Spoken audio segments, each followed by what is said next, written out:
We have terrible leadership out of Washington, terrible leadership. I mean, this idea of a windfall profits tax, how do you get increased production? They want to send the President Biden to school to learn a little bit about economics.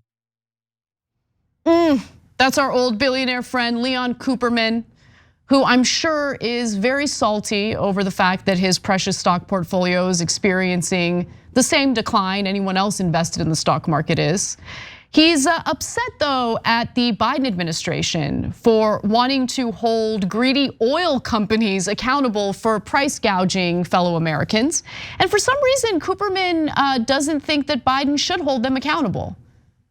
For some reason, Cooperman doesn't think that Biden should do a damn thing to get prices a little lower at the pump. So before we get to the rest of his rant, let's give you some more context about why he's upset with Biden and what Biden is proposing. Now, as we've talked about before, the way gas prices at the pump are really calculated has to do with oil production. Oil production relies on oil producing countries, which make up the so-called OPEC plus cartel, producing enough oil to ensure there's enough supply to meet demand. But they have intentionally, in some cases, withheld production of oil in order to manipulate the price of oil, to artificially inflate the price of oil, which translates to higher prices at the gas pump. Now, why would they want to do that? Let me give you the deets. Let me give you the details and you'll know.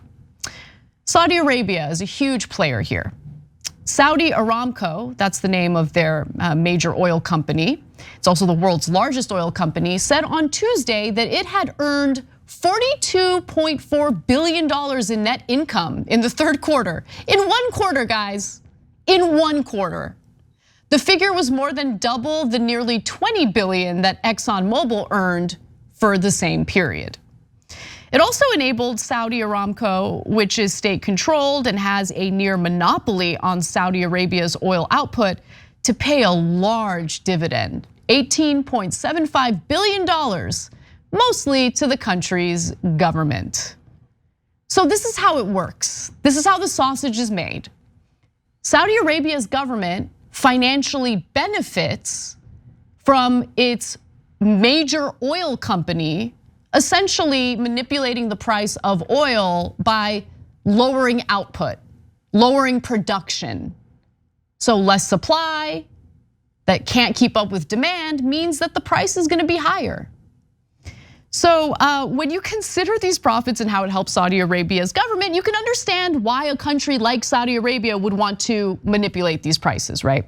Now, in an effort to bolster prices, Saudi Arabia and Russia, as leaders of the OPEC plus cartel, recently announced a cut in oil production amounting to about 2% of global output. The move angered the Biden administration, which is pushing oil producers, including those operating in the United States, to ramp up output to lower gas prices for consumers. And you also have to keep in mind, everyone, I mean, the midterm elections are coming up. Poll after poll indicates that there are two major issues that Americans are most concerned about, two major issues that they're gonna base their votes on, and those two issues happen to be inflation, gas prices fall under that category, and crime. And so Biden is panicking about that, Democrats are panicking about that, and they want to lower gas prices. One of the things that Biden has done is he has released more and more oil or gas, I should say, from the petroleum reserves, which are now like running very low. But the US midterm elections, with the US midterm elections nearing, President Biden threatened on Monday to seek a new windfall tax on major oil and gas companies unless they increase production. In fact, why don't we take a quick look at some video from that speech he gave earlier this week. America, or giving American consumers a break.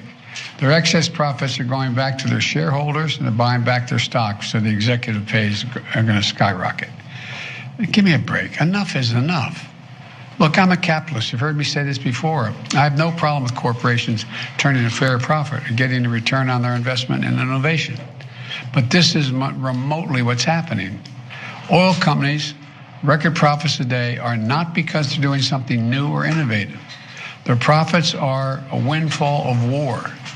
The windfall from the brutal conflict that's ravaging Ukraine and hurting tens of millions of people around the globe. You know, at a time of war, any company receiving historic windfall profits like this has a responsibility to act beyond their narrow self-interest of its executives and shareholders.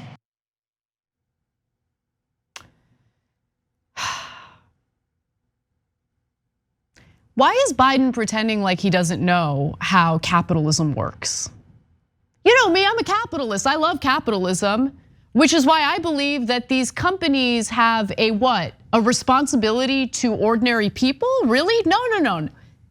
They have, by law, their responsibility is to their shareholders. He knows that. Biden's not stupid. He knows that. He's from freaking Delaware. He knows it better than anyone else in the world, okay? So the idea that these oil companies will do the right thing out of the goodness of their hearts. Are we talking about the same oil companies that, knew about the impact they were having on climate change decades and decades before the rest of the world did and intentionally hid that information? Those oil companies? Is that who you're talking about, Biden?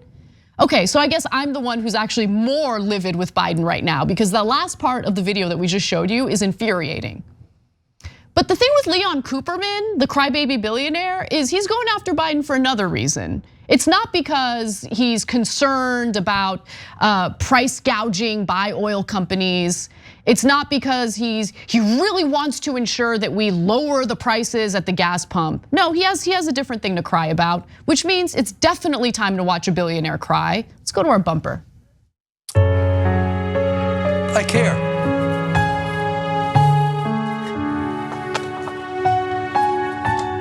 That's it.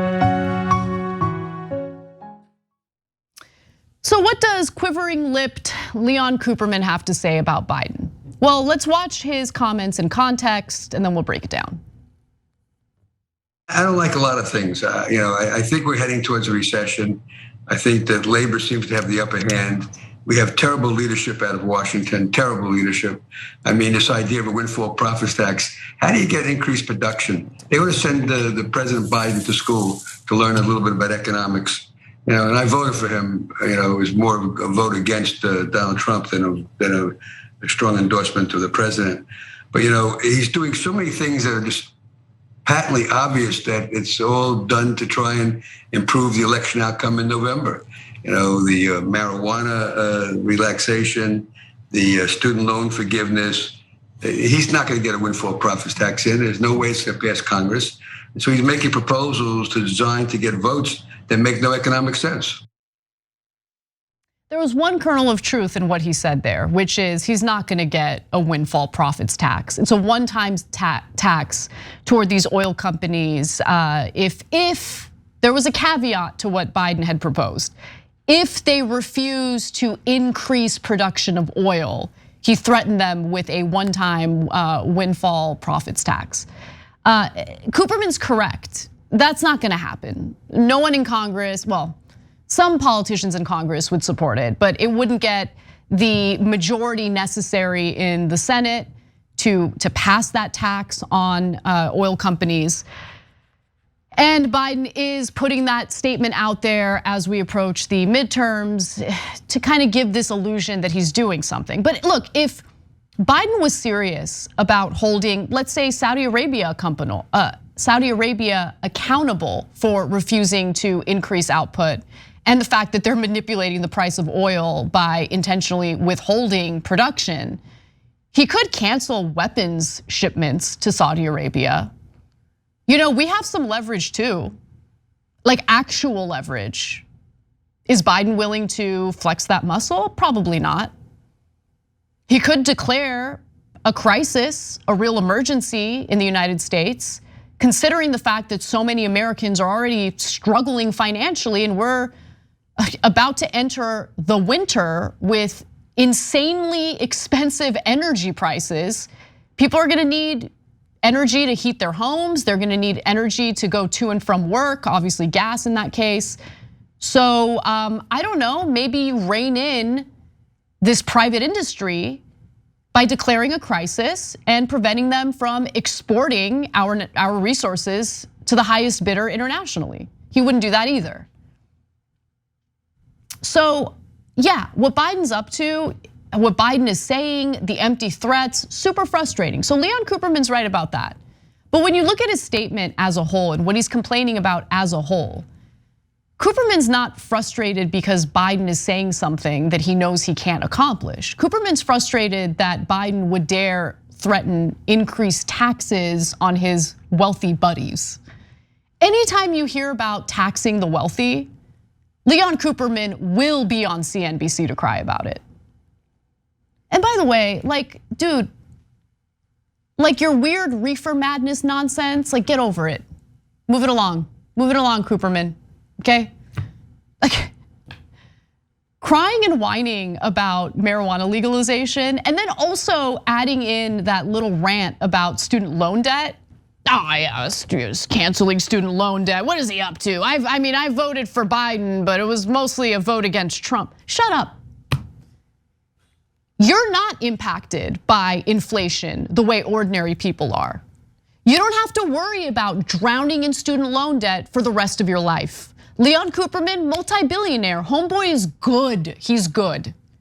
Yet it's still not enough for him. He still has to show his mug on CNBC to whine about increased taxes on his millionaire or billionaire buddies that he knows won't even come to fruition. Because when you're that wealthy and that comfortable in the United States, I mean, you gotta find something to kill your time with. So why not cry about something that you know isn't even gonna happen? That's Leon Cooperman for you. Wimpy, crying little baby. Just loves going on cable news to embarrass himself.